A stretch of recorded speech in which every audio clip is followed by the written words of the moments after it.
Hello. Welcome to the Real Talk podcast.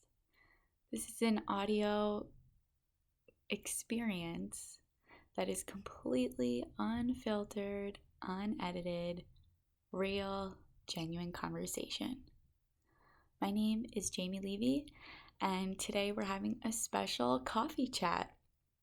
So it's interesting because as the world is shifting virtually, we'll often get calendar invitations for a coffee chat, virtual connection, virtual tea time, whatever suits you to call it. And this is a example of that in podcast form. So thank you so much. I invite you to take a sip of a beverage nearby that you might have, or prepare something very scrumptious for yourself. So if you do happen to have a beverage or snack nearby, this is definitely the time to bring it in front of you and really notice it. So I have my me time mug with a pumpkin latte I made at home with my frother on the stove, and real talk, I had so much fun frothing it on the stove. I definitely spent more time doing that than was necessary, like deemed by a recipe. But that is what is so beautiful, because yes, there are many recipes and rule books and rubrics to life as a metaphor. And when we just follow our intuition and do what feels right for us and what we feel fun doing, is really cool. So it's definitely a learning process and a muscle to build in, deviating from the quote unquote norm. However, as we build that muscle, I really invite us to notice when we're doing it and what feelings arise. So if you don't know what a frother is, it's basically a little battery powered whisk that's like super mini, made for frothing beverages so you can get some foam. And because it's not, a steamer like at a barista would use, or a baristo, the froth doesn't stay so long. So I only have a little bit left, but when I was mixing it in the pan, I had so much connection to, making designs and patterns and infusing positive intentions into what I was creating. So if you are preparing something for yourself in this moment, I really invite you to call in that loving intention and really be present with your preparation process. Notice the sounds and the smells and what feelings you have inside. Is it fun? Is it excitement? Do you want to just eat it already? Just taking note of that is really bringing in this awareness to our body and our senses. So I actually had so much fun frothing that it didn't all fit in my me time mug, which was great, because then I could go and refill and top it off and add some more. So that's what I'm drinking in this moment. And before I take a sip, I'm really just noticing the sensation of the warmth on my hands of the mug and feeling this heat. And as I'm holding it, I'm, infusing intentions of love and nourishment, that this coffee is going to wake me up and I'm going to have a wonderful day and be so energized from this positive place of connection. So before taking a sip, now that we've noticed the tactile sense of the warmth of the coffee or whatever beverage you might be enjoying, it might be iced or water, it might be a cool sensation on your hands when holding the glass or mug. Just notice that. And let's take a deep breath, noticing the sense of our tactile senses of hot and cold.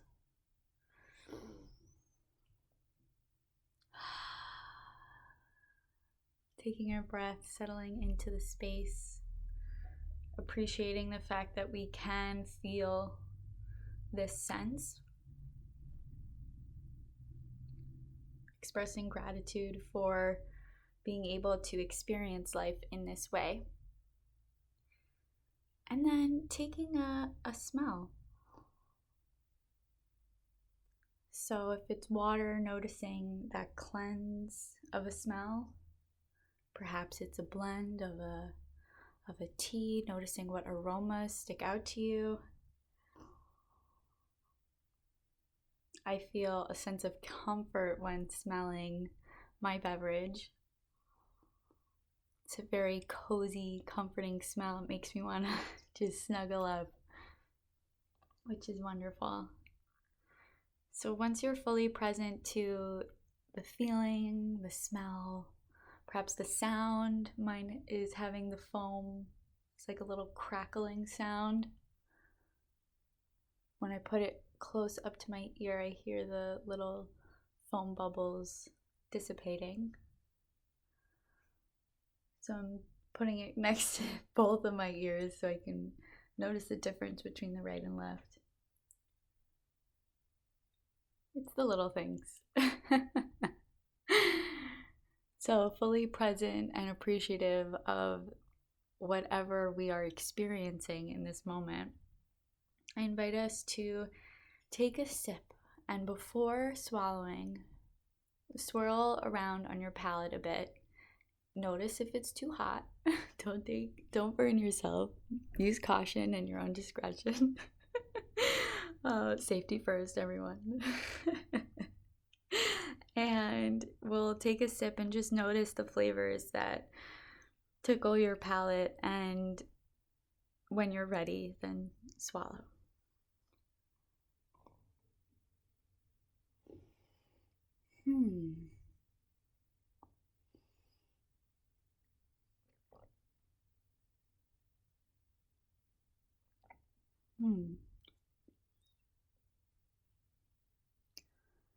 It's interesting how after swallowing, there's then an aftertaste.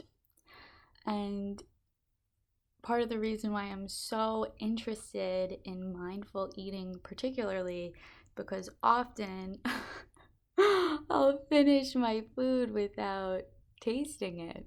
So even in this sip I just took, I took a little bit too big of a sip, and I'm like thinking, oh, I can't really taste anything because I have too big of a sip.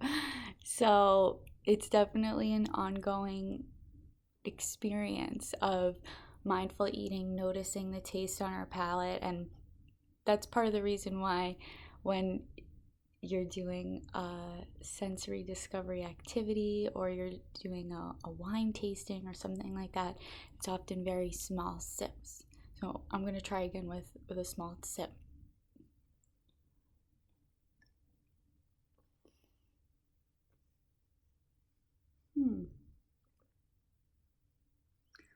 It's definitely liquid.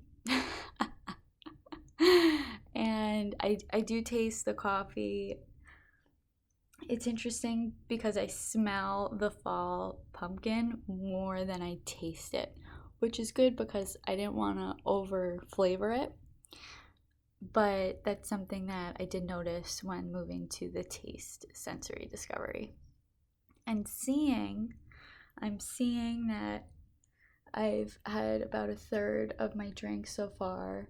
I'm so happy I'm using my me time mug because it's a reminder that coffee time is me time, or anytime I use this mug is me time. I use it for lots of other enjoyable snacks other than coffee. So it's just so beautiful, and it's so warm. I'm literally putting the mug against my cheek because it's very, very warm and cozy. So now that we have seen, smelled, tasted, and touched, we can now be fully present with our coffee chat. So I really, really appreciate you settling into the space, connecting with your senses, participating in the journey as I'm sipping my coffee virtually as well. It's so beautiful that we're able to connect in this way, completely unfiltered and unedited. And I really appreciate that this is a no judgment zone with just intentions of love and light and connection. And this also serves as a reminder that we belong anywhere that we are. So you belong everywhere. And it's a little bit to wrap our heads around, especially what we were talking about earlier of, the rubrics of quote unquote society and things like that. It can often feel like we might not fit in. So I hope to encourage all of us to create our own rubric. And part of that rubric or contract with ourselves is that it's ever changing and evolving as we are as well. And this is something that I have been working on tremendously, and as we've previously discussed through the years, is that these things take time. It's a muscle that we build, and it does not happen overnight at all. And I'm testing myself as the prototype. So, to clarify that extremely vague statement, I am taking action in my own life to practice meep values of meditative experiences, evolving purpose, and I am continuing to share completely unfiltered, unedited, just realness of the struggles, the triumphs, and the tribulations of my journey unfolding. And I hope that in the process of me doing this, there are lessons and clues that are empowering to you to enlighten the way. And I was talking to Lauren of the Earth Farm Project, and she used the metaphor of holding a lantern to help lighten the path. And I think that's so beautiful, because when you think about it, it's like, I don't know where we're going. It's still dark for me. However, if we hold up a light in the darkness, if we go into the darkness and turn on the light, what magnificent things we'll find.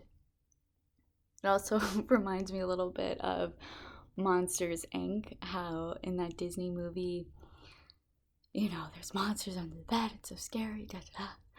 And then they end up being so nice and lovable. So it's just so interesting how our fears, which are a human animalistic survival mechanism of the fight or flight innate response in ourselves, and when we're always in this defensive reactive mode, what happens to our being, to our sense of self and stillness and trust? So, time for another sip.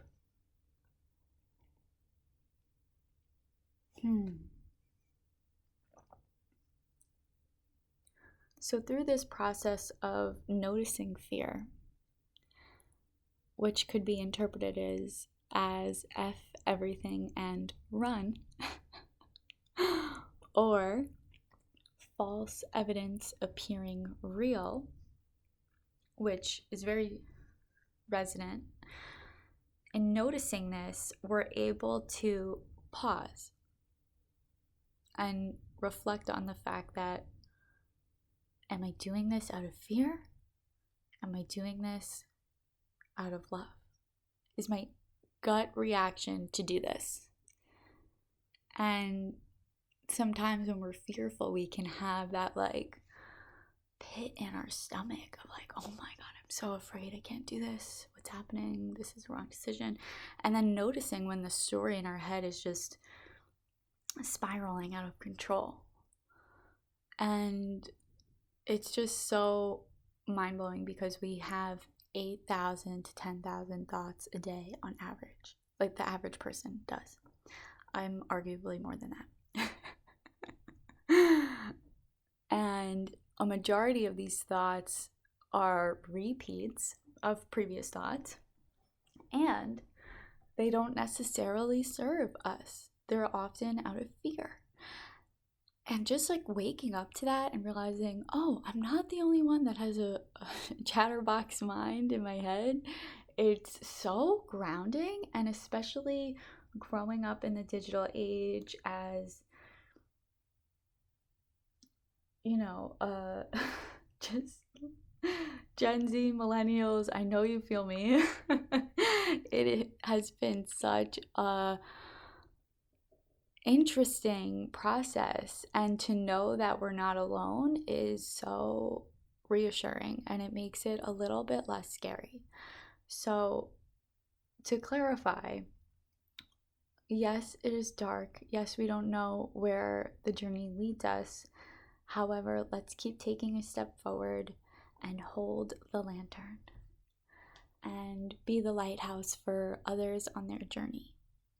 So that's the intention, and the actions that I'm taking to bring this intention to life are scary, and there is so much fear. And I would like to be completely straightforward and upfront that yes, it is scary. Yes, I am scared. Even now, I'm like, oh, what am I saying? But that's part of the reason why I love the fact that this is unfiltered stream of consciousness conversation, just talking. And this is a coffee chat. So this is like a new segment I just came up with today. So thank you for participating and being connected with us.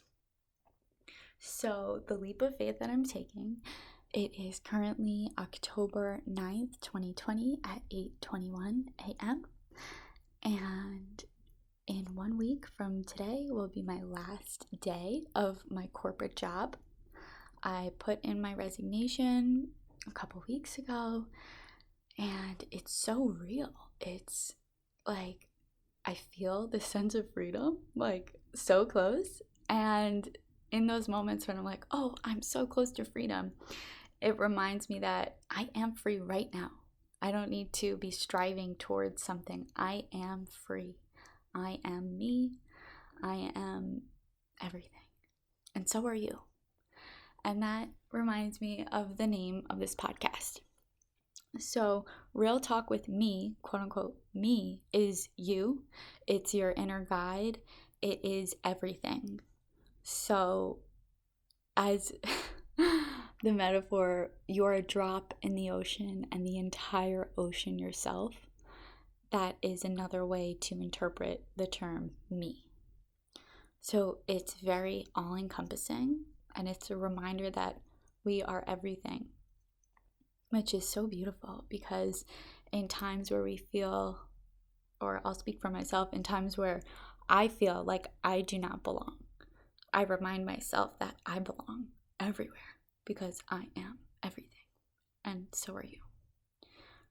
And knowing that we all belong and we're all here for a purpose is so beautiful, and it reminds me that everything is exactly how it should be. We are all free, and the challenges and triumphs that we face on our journeys are here to teach us the lessons to embrace our freedom. So even when life feels scary and we might be in fear, and there might be challenges and obstacles that are just out of our control, 2020 is a huge example of that. But we're learning, we're evolving, we're transforming.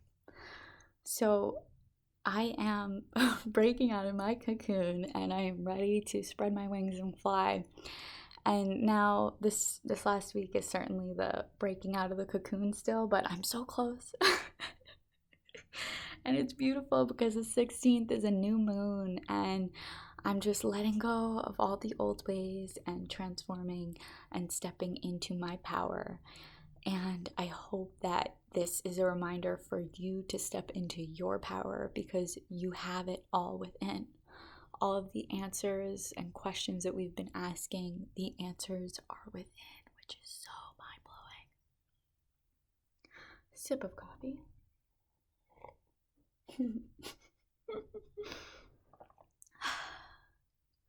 And I'm certainly curious as to how we can evolve these virtual coffee chat conversations to be more fun and interactive and really align more with the coffee style virtual connections, because I think it's certainly a time where we're evolving. And that being said, as we are here in 2020, which has been so interesting, I invite us to close our eyes and imagine ourselves in 2030. Infinite possibilities. Anything can happen. And I choose to imagine from a place of love. Imagine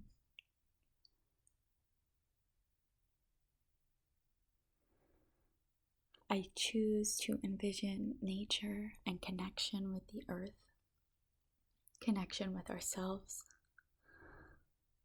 awareness of energy, and ever-flowing magic. So beautiful. So imagining just that anything's possible, dream so big, because if you can imagine it, it's a possibility, which is just mind-blowing. So that will continue to be a prompt throughout the next decade. However, I think it's important to envision and plan goals that far out, because often we underestimate what we can do in a year. Scratch that. Remember, this is unedited. We overestimate what we can do in 1 year, and we underestimate what we can do in a few years. So I definitely feel that with New Year's resolutions and trying to get things done in certain times. So I'm changing the time frame and the timeline in which we can complete things. And I am committed to putting this into practice and sharing it authentically as we have been, but really just strengthening those muscles and, up-leveling the challenges. So I'm just so grateful. I'm so appreciative of this opportunity to speak my voice so authentically, so genuine. And I was really toying with how I should be spending my morning, and it's important to do the hardest thing first. And this podcast is something that, yes, it's October 9th, and I told myself I was going to record every single day. However, it's important to, like we were saying before, have flexible rules, to be agile. There are no rules. The one rule is that there are no rules. So we can have goals, aspirations, all these things, but being able to let go of them and be okay with whatever happens. And in practicing what we're preaching, it's so important to be flexible and compassionate with ourselves. So I invite you to call that into your day and everything to come. And I'm just so grateful for everything that I'm learning as I'm taking this leap of faith into all that we are creating. And as I am transitioning out of my corporate job, many are asking me, so what are you doing now? Where are you going? What's happening? And I will record a separate conversation of exactly what that entails to keep this coffee chat super sacred and just as a minor update, but also the thoughts and loving intentions that go into our morning routine. So I hope you have a wonderful, wonderful beverage and drink and sensory discovery experience. Cheers to us. Cheers to our past. Cheers to our present. And cheers to our future. maybe express gratitude, love, and appreciation for all aspects of ourselves, and call in love and light to guide the way. I'm so grateful for you. Thank you. I would love to hear your feedback. Please share on meep.directory. If you type that into your URL, you'll find us. I love you. Bye.